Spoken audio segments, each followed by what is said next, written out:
నమస్తే. నిన్న జగన్మోహన్ రెడ్డి గారు మిర్చి రైతులను పరామర్శించడానికి గుంటూరు మిర్చి యార్డుకు వచ్చి వారిని పరామర్శించి మీడియాతో మాట్లాడి వెళ్ళారు.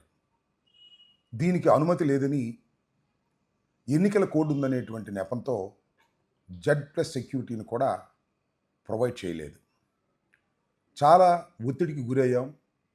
అయినా కార్యకర్తల సహకారంతో విజయవంతంగా ఈ కార్యక్రమాన్ని ముగించడం జరిగింది. ఎప్పుడైతే జెడ్+ సెక్యూరిటీని కల్పించకోకుండా మానేశారో ఉద్దేశపూర్వకంగా, అప్పుడే అనుకున్నాం తప్పనిసరిగా ఒక కేసు రిజిస్టర్ చేస్తారు జగన్మోహన్ రెడ్డి గారి మీద, తదితరుల మీద అని. అనుకున్నట్టుగానే నల్లపాడు పోలీస్ స్టేషన్లో కేసు రిజిస్టర్ చేశారు. దాని crime number 2206/25 Nallapadu police station. Crime register చేయడంలో కూడా ప్రభుత్వం, పోలీసు యంత్రాంగం ఎంత నిర్లక్ష్యంగానూ, ఎంత కక్షపూరితంగానూ వ్యవహరించిందో తెలిస్తే ఆశ్చర్యపోతారు. ఎందుకంటే ఆ ఎఫ్ఐఆర్ని అద్యాంతం పరిశీలన చేశాను. దానిలో మొదటి ముద్దాయిగా వైఎస్ జగన్మోహన్ రెడ్డి గారు ఉన్నారు.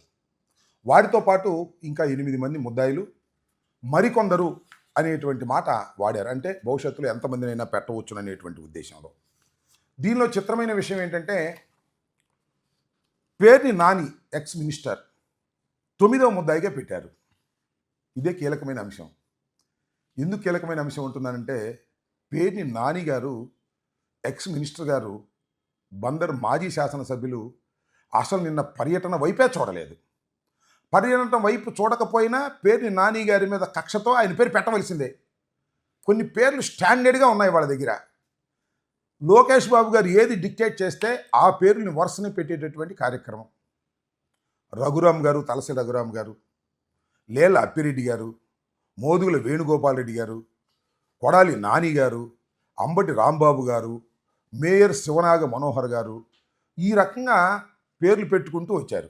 నేను మరీ 1-2 సార్లు చూశా. ఎందుకంటే వల్లభనేని వంశీ పేరు కూడా పెట్టారేమో పొరపాటుని అని. కానీ కొంత జాగ్రత్త తీసుకున్నారులేండి. వంశీ రిమాండ్లో ఉన్నాడు కాబట్టి అది పెట్టకోకుండా జాగ్రత్త పడ్డారు. అంటే ఎంత అలసత్వంగా, ఎంత కక్షపూరితంగా ఈ ప్రభుత్వం వ్యవహరిస్తుంది అని చెప్పడానికి ఇదొక చిన్న ఉదాహరణ మాత్రమేనని మనవి చేస్తున్నా. పేర్ని నాని గారు పర్యటనకు రాకపోయినా పేర్ని నాని గారు మీద కక్షతో దీనిలో ఇంక్లూడ్ చేయటం అనేది ఎంత దుర్మార్గమైనటువంటి అంశమో ఒక్కసారి రాష్ట్ర ప్రజానీకం ఆలోచించాలి.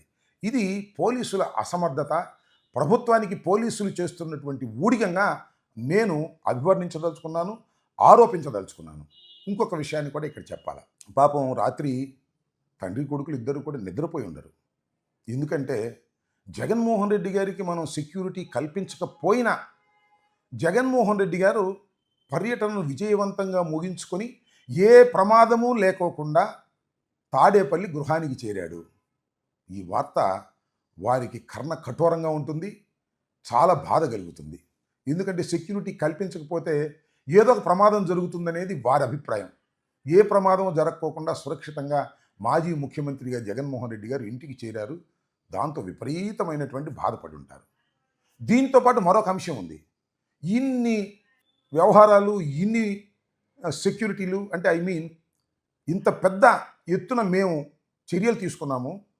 జగన్మోహన్ రెడ్డి గారి పర్యటన విజయవంతం కాకోకుండా ఉండేందుకు ఎన్నికల కోడ్ అని చెప్పాము. మిర్చి యార్డులో ప్రతి క్షణము కూడా మైక్ పెట్టి అనౌన్స్ చేశాము. ఎవరైనా సరే ఇక్కడికి వస్తే వారి మీద యాక్షన్ తీసుకుంటామని బహిరంగంగా మైక్ పెట్టి అనౌన్స్ చేసిన తండోపతండాలుగా జనం వచ్చారేమిటి?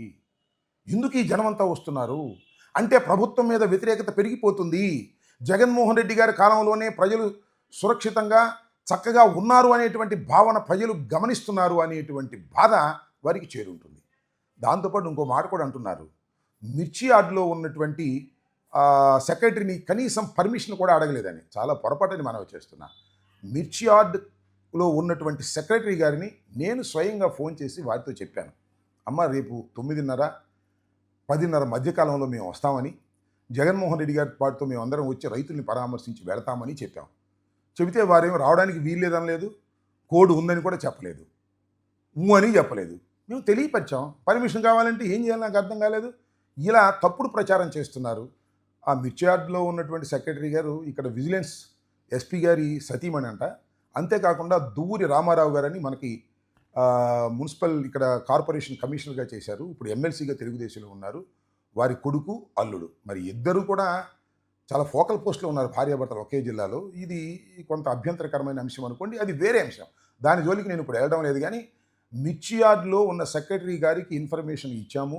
నేను, అప్పిరెడ్డి తదితరులం వెళ్ళి కూడా ఆ రోజు సాయంత్రం కలిసి వారంటే ఆమె లేదు. ఎవరో అక్కడ అసిస్టెంట్ సెక్రటరీ ఎవరో ఉంటే వారికి కూడా ఇన్ఫార్మ్ చేసి రావటం జరిగిందని అని కూడా ఈ సందర్భంగా నేను చెప్తున్నాను. టోటల్‌గా నేను చెప్పదలుచుకున్నది ఏంటంటే, జగన్మోహన్ రెడ్డి గారికి జెడ్+ సెక్యూరిటీని నిన్న కల్పించకపోవటం అనేది ఒక పెద్ద అపరాధం. దానితో పాటు ఎన్నికల కోడ్‌ని ఉల్లంఘించకపోయినా కేసు పెట్టి మమ్మల్ని వేధించాలని ప్రయత్నం చేయటం కూడా ఒక తప్పిదం. దాంతోపాటు అసలు పర్యటనకు రాని వారి పేర్లు కూడా పెడుతున్నారంటే పోలీసులు, ప్రభుత్వం ఎంత గుడ్డిగా, నిర్లక్ష్యంగా, కక్షపూరితంగా వ్యవహరిస్తుందో అర్థం చేసుకోవాలని రాష్ట్ర ప్రజానీకాన్ని ఈ సందర్భంగా నేను కోరుతున్నాను. ధన్యవాదాలు.